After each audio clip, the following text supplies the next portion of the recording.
Alright, so just finished the 22nd of March turn, moving into the 26th of March here. Turn number 4 is what I'll be starting, but we're going to take a look at what happened on turn number 3 here, because it was quite eventful. I think we will start with the Chinese, who've had some success. Well, the Americans have had some success. Alright, so here we have the Chinese front. Things did not go too well for the Japanese here. They were holding a line along the mountain hexes here and some forest hexes, or jungle hexes in front of the mountains as well. I should have pulled them back deeper into these mountain trails early on.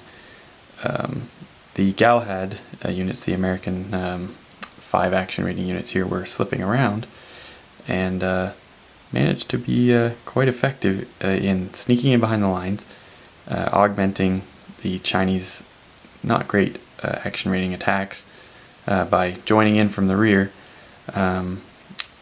Meant we could focus a lot of firepower on one of these hexes here, pretty much compromise the entire line.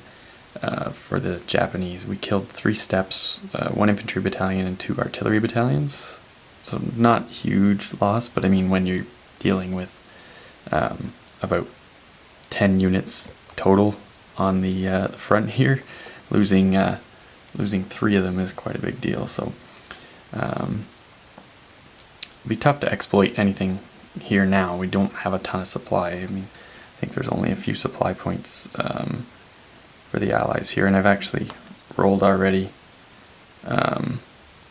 for initiative, and the Allies are going to go first on turn 4. And they managed to roll 0 supply points for this turn as well. So the Chindits are going to be in tough, and the Chinese will be in tough for supply as well. So it'll be kind of consolidating what we own here. But yeah, very much success for the Americans leading the line here. And the Japanese are going to have to figure out what they're going to do. I'm thinking we either defend in a line along the main road here, which is the only way the Chinese and American forces will be able to advance, or we pull back and fortify back here in these mountain hexes. I think we're going to have to hold the road. There's no way we can just give that up right away, so that will be our fallback position in the rear here. Yeah, it would be dangerous to try and hold back there right from the get-go. So, alrighty, let's move on to the Chindits, I guess. Alright, so here's the situation for the Chindits in the center. They have cut the Mandalay Road in 2 spots. They're actually holding Mandalay Road hexes, so some zone of controls from other units onto the Mandalay hexes. So it's not just a kick that unit off and we're good kind of thing. Not any supply in here for the Japanese as well. With the Allies going now, they'll flip some of their move mode units to combat mode, probably spread out a little bit on these rail lines to well and truly hold their positions here. Inda has been fortified with some Japanese reinforcements of lesser quality, lesser action rating, a 3 AR, a few battalions, a 2 AR battalion, to augment their forces of usual 4 or 5s, so some numbers here to make it up. It's going to be a battle of attrition here. Inda should be able to hold, I would think. Not 100% sure about that. We'll see what happens.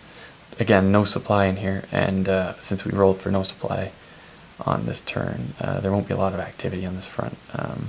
This out of supply unit here is another Chindit. This is another Chindit out of supply. This is another stack of Chindits out of supply.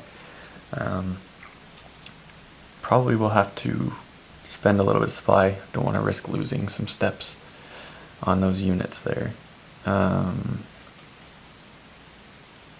Looks tough for the Japanese. I mean, they'll have more reinforcements coming on this turn as well, but the Chindits will be able to dig in deeper, like I had said, so going to be a difficult slog here, but the Allies are happy. Start racking up some victory points for holding this road, preventing the Japanese from using it for trace supply. Alright, so we'll start in the south of the Imphal region here and work our way up. Just kind of advancing the units that are surrounding 17th Indian here to try and get some movement up that road towards infall. Not a lot of strong units holding that road, so once we can attrit these units in here, and maybe do a couple of attacks to expend some of their supply points.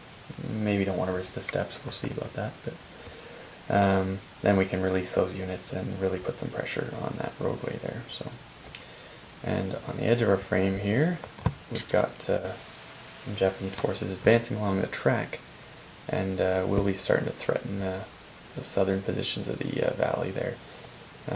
Looking to infiltrate, not looking to frontal attack, because don't have the supply for it, and really with the combat ratings of the Japanese forces, they're not really meant to do that kind of thing. Get a few of them together, and maybe we could, with a DG, but there's no artillery. So like I said, get a few together and maybe you could do something, but no artillery, not a lot of aircraft. Not really going to have much success with DGing, especially in this kind of terrain. So, going to keep moving in, try and keep herself in supply, forage or spend some on-map supply, and keep advancing there, make it uncomfortable for them to move. Speaking of uncomfortable, we'll look at the situation at Shenand Pass here, which the Allies have kind of created for themselves somewhat. Doesn't look so bad. It was much better before the start of the turn. There was an out of supply Japanese stack in one of these hexes here. I believe it was this one.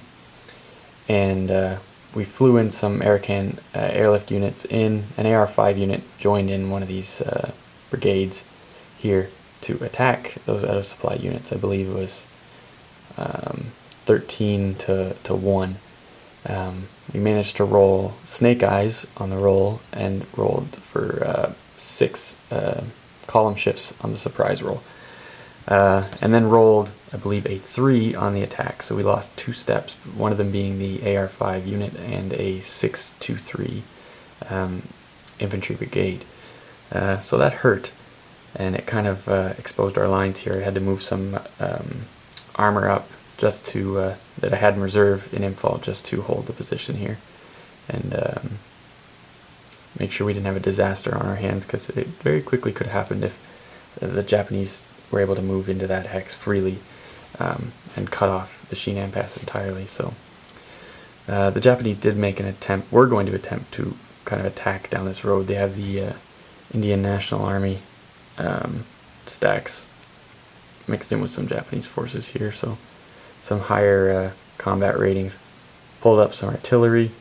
We have a little bit of supply in the area that we could have used, and we're going to attack here, but some lucky hurricanes, 2 of them in fact, DG'd both of these stacks in the reaction phase, so prevented us from making our venture towards the Shenand Pass. So that's the situation there. The Allies should be able to fortify it a little bit better, but I think we're going to have to abandon at least a hex or 2 of the pass to solidify our lines in towards infall, as we do not have a lot defending.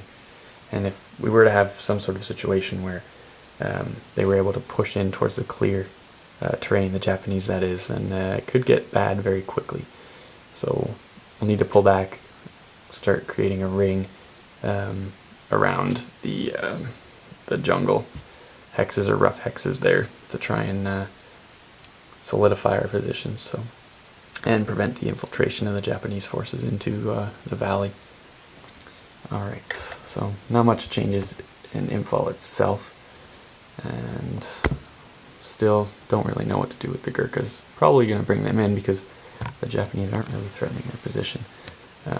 So pull them back, use them somewhere where it would be a little more useful, maybe swap some weaker units up to those roads. Again, we have to be careful about holding these roads. If the Japanese could get some mobile forces on here, they might be able to swing in to the rear very quickly. So they are doing an important job in holding those lines there. So, alright, we'll move up and look at the Kohima region.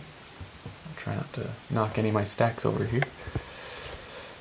So at Kohima, the Japanese have started to move closer and closer.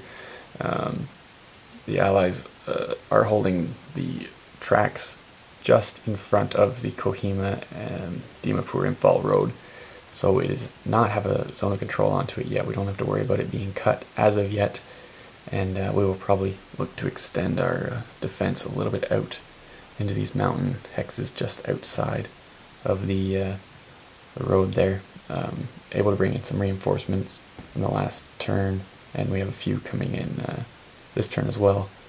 So we should be able to fortify those positions well. Again, no supply at all this turn, so going to be about preservation, I think, and trying to keep this line open as long as possible, so that hopefully next turn we can get some supply coming in and